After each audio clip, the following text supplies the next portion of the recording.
జై శ్రీరామ్. జై శ్రీరామ్. ఏకని కొంతమంది భాగ్యరేఖ అని మరికొంతమంది ధనరేఖ అని పిలుస్తూ ఉంటారండి. మరి ఈ రేఖపై గనక ఇలా లంక గుర్తండి, దీన్ని లంక గుర్తు అనడం జరుగుతుంది.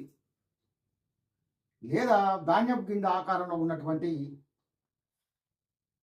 గుర్తండి, ఇది ఇలా ఉంటుంది. ధాన్యము, గోధుమ ఎలా ఉంటుందో అలా ఉంటుంది. దీన్ని యవము, లంక, ద్వీపం అని కూడా పిలుస్తారండి.